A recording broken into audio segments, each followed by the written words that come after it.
ఈరోజు vaginal discharge గురించి మాట్లాడుకుందాం. అసలు ఏంటి వెజైనా? ఈ బయటకి కనిపించే ఏరియాని వల్వా అంటారు. వెజైనా మనకి బయటికి కనబడదు, ఇది మధ్యలో ఉండే టనల్ లాంటిది. ఈ టనల్ లోపల ఒక గేట్ ఉంటుంది, సర్విక్స్ అంటాం. ఆ గేట్ అవతల గర్భసంచి ఉంటుంది. చాలామంది ఈ వల్వల్ ఏరియాని తెగ క్లీన్ చేసేస్తూ ఉంటారు.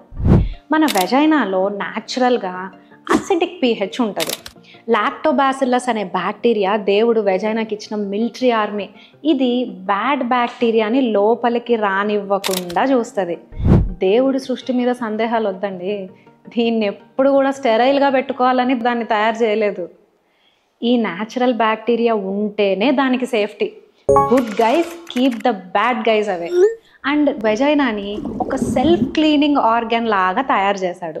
అక్కడ ఉంటే న్యాచురల్ సెక్రీషన్స్ నీళ్లు పోసి చీపురేసి క్లీన్ చేసినట్టుగా వెజైనాని క్లీన్ చేస్తాయి. అందుకే ఆ వెజైనల్ డిశ్చార్జ్ ఇది నార్మల్ సృష్టి. ఈ డిశ్చార్జ్ అబ్నార్మల్ కాదు, it's a natural cleaning process. అది ఒక జాజిమల్ల స్మెల్ వచ్చేలా దేవుడు దాన్ని తయారు చేయలేదు. వెజైనాలో వెజైనాకుండే స్మెల్లే వస్తుంది.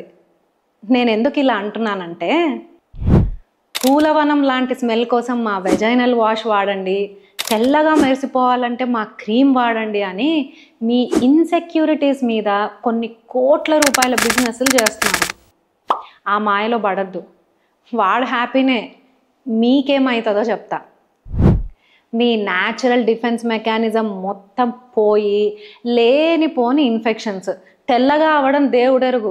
ఈ క్రీమ్స్లో ఉండే కెమికల్స్ ఇలా సెన్సిటివ్ ఏరియాస్లో వాడడం వల్ల మొదటికే మోసం, ఇచ్చింగ్ రావడం, డ్రై అయిపోవడం, ఇలా లేనిపోనివి స్టార్ట్ అవుతాయి. ప్రైవేట్ పార్ట్స్ న్యాచురల్గానే డార్క్ కలర్లో ఉంటాయి. ఐ లవ్ మై బాడీ అని మీరు కాన్ఫిడెంట్గా ఉండండి. ఎవడు ఎట్లాంటి ఐడియా సెల్ చేస్తాడో నేను చూస్తాను. ఈ బయట ఉండే వల్వల్ ఏరియాని మైల్డ్ సోప్తో క్లీన్ చేసుకోండి చాలు. అతిగా క్లీన్ చేస్తే మీరు ఇన్ఫెక్షన్స్కి ఇన్విటేషన్ కార్డ్ ఇచ్చినట్టే. ఇప్పుడు ఈ నార్మల్ డిశ్చార్జ్ని అబ్నార్మల్ అనే సందేహం మీకెప్పుడు రావాలంటే 5 సైన్స్. 1, కలర్ తేడాగున్నా, like greenish, yellow, grey, pinkish అలా. 2, పెరుగు లాంటి థిక్ కర్డీ వైట్ డిశ్చార్జ్ ఉన్నా. 3, చాలా ఫౌల్ స్మెల్ వస్తుందన్న. 4, ప్రైవేట్ పార్ట్స్లో ఇచ్చింగ్ ఆర్ మంట ఎక్కువ ఉందన్న. 5, నురుగులాగా కనిపిస్తున్నా. అప్పుడు మాత్రమే మీ గైనకాలజిస్ట్ని సంప్రదించండి. ఇందులో కూడా చాలామంది కామన్గా ఫేస్ చేసే సెట్ ఆఫ్ సిమ్టమ్స్ ఏంటో చెప్తాను. చాలామందికి వెజైనా దగ్గర ఇచ్చింగ్, మంట, రెడ్నెస్, పెరుగు లాంటి థిక్ కర్డీ వైట్ డిశ్చార్జ్ వస్తుంటుంది. This is called fungal infection. ఇది ఎవరికి వస్తుంది? 1, షుగర్ ఉన్న వాళ్ళకి. 2, యాంటీబయాటిక్స్ తీసుకున్నప్పుడు ఏమవుతుందంటే, ఈ హై డోస్ యాంటీబయాటిక్స్ వల్ల మీ వెజైనాలో ఉండే న్యాచురల్ డిఫెన్స్, అదే మన lovely lactobacillus bacteria military army చచ్చిపోయి ఫంగస్ ఈజీగా అటాక్ చేస్తుంది.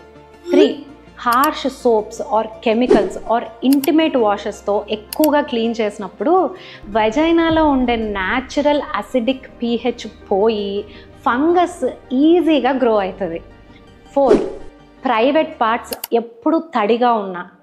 5, ప్రెగ్నెన్సీలో వచ్చే హార్మోనల్ చేంజెస్ వల్ల గర్భవతుల్లో ఇది ఎక్కువగా చూస్తుంటాం. అండ్ ఇంకో ఇంపార్టెంట్ విషయం, ప్యూబిక్ హెయిర్. దీంతో కూడా మనకి ప్రాబ్లమే. ఇదెందుకు ఇచ్చాడంటే దేవుడు మనకి, నెంబర్ 1, చర్మం మీద ఫ్రిక్షన్ తగ్గించనీకి. నెంబర్ 2, బ్యాడ్ బ్యాక్టీరియాకి ఈజీ ఎంట్రీ లేకుండా ఉండేదానికి. ఇంకా దీన్ని రకరకాలుగా రిమూవ్ చేస్తారండి. ఎందుకంటే అన్నిటి మీద అలా పగబట్టేస్తూ ఉంటారు మీరు. దాన్ని ఏమి చేయక్కర్లేదు, జస్ట్ ట్రిమ్మింగ్ చేయండి చాలు. Let's love our body the way it is. ఇది దేవుడు మనకిచ్చిన మహాప్రసాదం. దాన్ని ఇన్సల్ట్ చేస్తే మీ డాక్టర్ అమ్మ కోపం వచ్చేస్తుంది.